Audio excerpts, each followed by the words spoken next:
Olá, sou a professora Cleane e vou lecionar a disciplina de História para o terceiro colégio Emaús.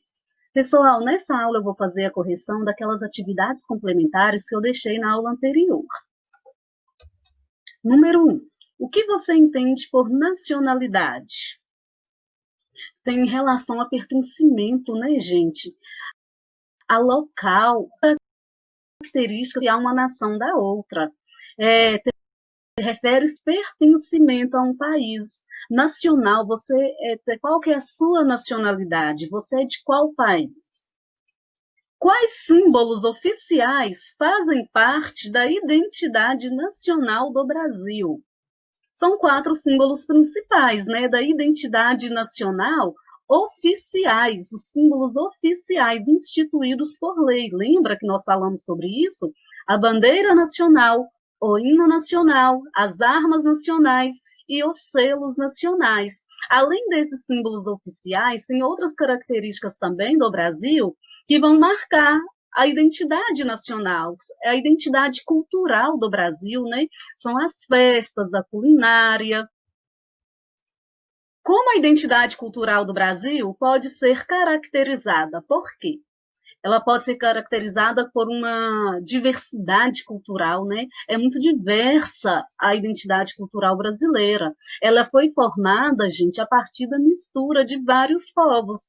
Quais foram estes povos principais? Os indígenas, os portugueses e os africanos.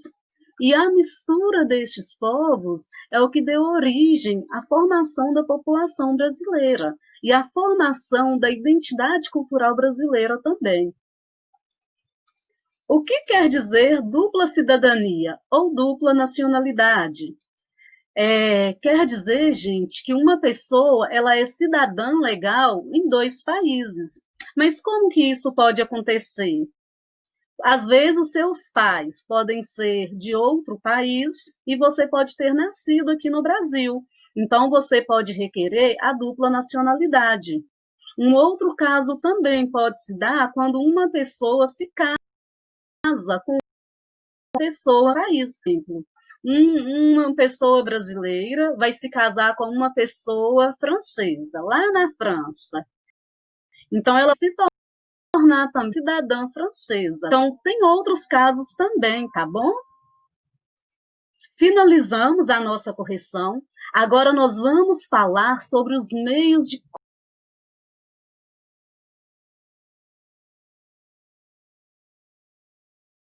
comunicação. Quando você está se comunicando.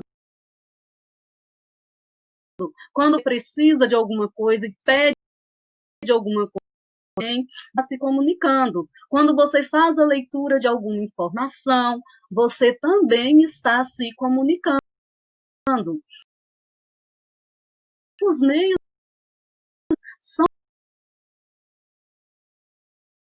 né, entre as pessoas e vai propiciar a troca e a divulgação de informações. Como assim divulgação de informações? Divulgar os acontecimentos. Quando algo acontece, os meios de comunicação vão informar. Os meios de comunicação vão trazer informações importantes para a nossa vida também. Através da televisão, através da internet, através do celular, né? Através do telefone, do rádio.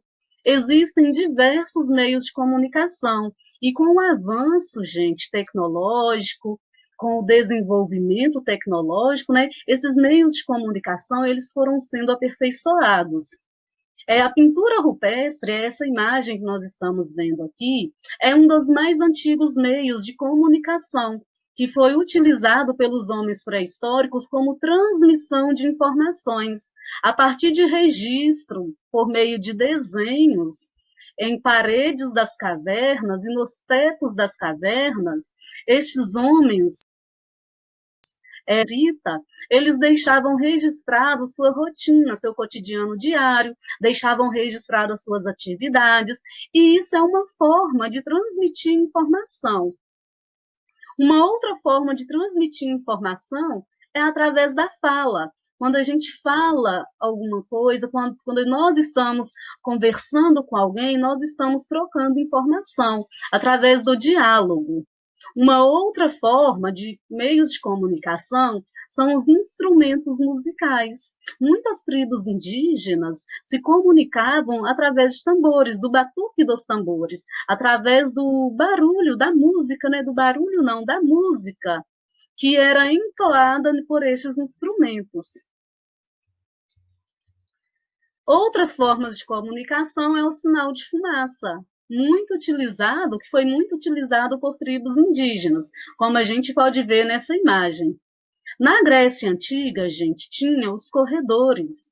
Quem que eram os corredores? Eram aquelas pessoas que levavam mensagens de uma cidade-estado a outra cidade-estado. Então, esses corredores eram os mensageiros nas cidades-estados da Grécia Antiga. Esse mapa aqui, vocês devem estar se perguntando, que mapa é esse? É um mapa do tesouro. Olhem aqui esse X. O mapa do tesouro também é um meio de comunicação. É uma forma de você expressar, né? De você marcar onde pode ser encontradas as riquezas de alguém. Mapa do tesouro era utilizado por... Dentre os meios de comunicação, a partir da evolução, foram sendo criados vários instrumentos, vários aparelhos que facilitaram o envio de informação, o envio de mensagem e que facilitaram essa troca de informação. Esses instrumentos facilitaram, inclusive, o modo como a informação chega até nós. Esses instrumentos vão fazer com que a mensagem chegue mais rápido até nós ou ao seu destinatário. Uma dessas formas de meio de comunicação é o telégrafo. Eu não vou falar sobre as características de cada um aqui, gente, porque nós vamos ver as características de cada um, quando surgiu, quem inventou, nas próximas aulas, tá bem? O telégrafo, o telefone, o rádio, o computador. Essa imagem aqui é um computador, é um dos computadores mais antigos que foram desenvolvidos. E a carta, o serviço de correios. Uma outra forma de comunicação que foi muito utilizada, principalmente durante a Primeira Guerra Mundial, gente, foi o serviço de pombos-correio. Esses pombos-correios, eles são treinados, né, e são adaptados para fazer o transporte dessas informações. Claro que eles não sabem o que eles estão levando, mas como eles são treinados, eles são direcionados, né, por meio do seu instinto também, a entregar a mensagem. Esses pombos-correios, eles são um pouco diferentes dos pombos que a gente costuma ver na rua, tá? Eles são um pouco maiores, são mais robustos. Eu trouxe uma historinha legal aqui para vocês conhecerem, do carteiro alado, que é o pombo Tcherami. O pombo Tcherami, gente, segundo a história, ele salvou 194 vidas. Um pombo salvou 194 vidas. Como assim? Vamos ler a historinha para a gente entender. Cher ami, que em francês significa querido amigo, nasceu e foi criado em uma base do exército americano. Depois de treinado, ele foi doado ao comandante da 77ª Divisão de Infantaria Americana. Durante a Primeira Guerra, gente, essa infantaria, este grupo, eles vão ficar perdidos e vão acabar sendo cercados por seus inimigos, os alemães. E também vão ser alvejados, né, pelos próprios americanos, porque os americanos não sabiam que este grupo era amigo. Então, o comandante do batalhão vai mandar uma mensagem aos compatriotas, aos americanos, por meio do pombo, do Tcherami. O Tcherami, ele vai ser alvejado, ele vai sofrer muitos ferimentos, ele vai ser baleado também, mas ele vai conseguir entregar a mensagem. O texto que estava na mensagem vai indicar a localização do batalhão e vai pedir que cessassem o fogo. Então, dessa forma, os 194 soldados, que ficou chamado, né, como soldados do batalhão perdido, vão sobreviver. O voo de Tcherami ocorreu em outubro de 1918 e foi a última missão do pombo, porque o pombo ele ficou muito machucado. Então ele vai ser aposentado e vai receber honras, né, por conta desse salvamento que ele fez. Então, nessa época, o uso de pombos-correios também era muito comum. Os sistemas de correio na história. Como que funcionava a entrega de mensagens em outras regiões do mundo, em outros locais?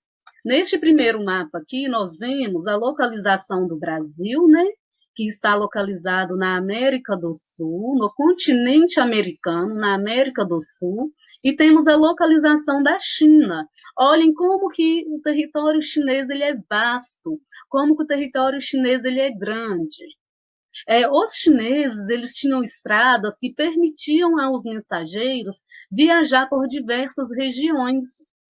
E durante essa viagem, esses mensageiros, eles tinham postos de parada a cada 40 quilômetros. Esses postos de parada era para eles descansar e para o animal descansar também, para eles alimentar. E depois deste descanso, eles davam continuidade para entregar a mensagem ao seu destinatário. No antigo Império Romano, como nós vimos, né, que era um império vasto, formou-se um império muito grande, anexando vários territórios, os sistemas de correio também era bem parecido com o sistema de correio da China. Os romanos transmitiam mensagens pelas regiões do império. Os mensageiros, eles tinham postos para descanso em diversos pontos da estrada. Só que quando esses mensageiros eles chegavam nos postos de descanso, já tinha outro mensageiro para dar continuidade com a mensagem, para continuar o caminho e entregar a mensagem ao destinatário. Neste mapa aqui, nós também estamos vendo a localização do Brasil e a localização do Império Romano. Isso aqui, gente, são os limites do Império Romano durante o século II, tá bem? Os Incas, que são uma civilização muito importante, que vai surgir, né, aqui no continente americano, na região que hoje pertence ao país Peru. O Império Inca também tinha a entrega de mensagens. O Império Inca, gente, ele existiu de 1463 entre 1463 e 1532. Essa civilização inca, ela foi exterminada com a chegada dos portugueses nessa região. O mensageiro inca, ele usava uma roupa muito luxuosa, ele era extremamente respeitado e ninguém podia bloquear a sua passagem. O mensageiro inca também, ele tinha postos de descanso nas estradas e tinha um sistema de revezamento. O sistema de revezamento é aquele que ele chega no posto de descanso, já tem outro mensageiro para continuar levando a mensagem, para que a mensagem não fique parada, para que a mensagem esteja sempre em trânsito até chegar no seu destinatário. Então, gente, a comunicação, os meios de comunicação, eles vão surgir a partir da necessidade do ser humano de se comunicar, de deixar registradas informações. E com o desenvolvimento tecnológico, com o crescimento populacional, estes meios de comunicação eles vão sendo aperfeiçoados. No Brasil, como que surgiram os sistemas de correio no Brasil? O primeiro registro, gente, de envio de cartas do Brasil será a carta de Pero Vaz de Caminha. Pero Vaz de Caminha era um escrivão que veio junto com Pedro Álvares Cabral aqui para o Brasil em 1500. Lembrando que Pedro Álvares Cabral era um português e ele chegou no litoral brasileiro. Então, Pero Vaz de Caminha vai escrever uma carta ao rei Dom Emanuel para relatar como que eram as terras, como que eram essas novas terras, né? As primeiras atividades postais, gente, de fato, elas vão ter início com o Correio Mor, com a criação do Correio Mor das cartas ao mar. em 25 de janeiro de 1663. Quando os portugueses, os colonizadores, eles vieram aqui para o território brasileiro, eles precisavam de meios de se comunicar com a metrópole, com Portugal. Quem era responsável por essa informação, por essa troca de informação, por levar e receber as mensagens, era a corte portuguesa. Só que muitas mensagens eram extraviadas ou perdidas. Então, o correio-mó das cartas ao mar foi criado para fazer essa transmissão de mensagens, para levar e receber mensagens, levar e receber cartas. Mais tarde, com a independência do Brasil, Dom Pedro ele vai ampliar os serviços dos Correios. A entrega domiciliar ela vai acontecer a partir de 1835. Como assim entrega domiciliar? Quando as pessoas vão começar a receber cartas em suas casas. Em 1900, os Correios vão implantar o serviço de encomendas internacionais, ou seja, já vai haver uma transmissão de mensagens e de mercadorias não só no Brasil, mas do Brasil para outros países e de outros países para o Brasil. Em 20 de março de 1969, é criada a Empresa Brasileira de Correios e Telégrafos. Como assim é criada? Os Correios, gente, eles foram criados, né, em 1969 por uma lei do governo federal para instituir os serviços de Correios do Brasil. Nessa imagem aqui, nós temos um selo postal comemorativo. É um selo postal comemorando o tricentenário Brasil Correio. Lembrem-se que a primeira instalação dos Correios aconteceu em 1663 com o Correio Mor.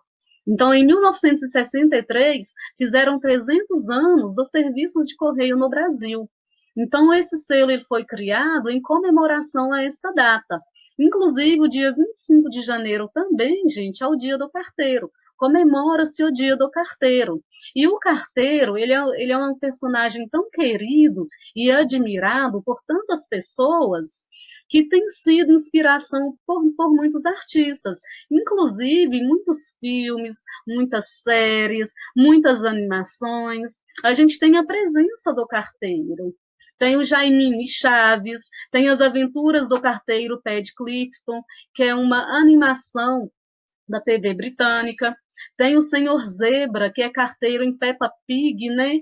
Então, o carteiro também ele vai ter muita importância para transmitir informação, para levar cartas, para entregar cartas, não é verdade? Atualmente, o sistema de correios no Brasil ele está bem moderno. Atualmente, a gente conta com esse sistema de correios online, quando a gente precisa de algum suporte, só acessar o site dos Correios, ou fazer uma ligação também. A gente consegue acompanhar também o trânsito de mercadorias que a gente envia através do sistema de correios. Então, o sistema de correio é um sistema de entrega de mensagens e de entrega de mercadorias. Outras atividades também, outras funções também. Atualmente, os sistemas de correios no Brasil ele está bem diverso. Várias atividades podem ser realizadas dentro das agências dos correios. Atividades como abertura de conta, regularização de CPF, dentre outras. Finalizamos a nossa aula, tem algumas atividades para vocês fazerem no livro de História, são as páginas 209, 213 e 216. Boa aula para vocês, bons estudos e lembrem-se, juntos no caminho certo.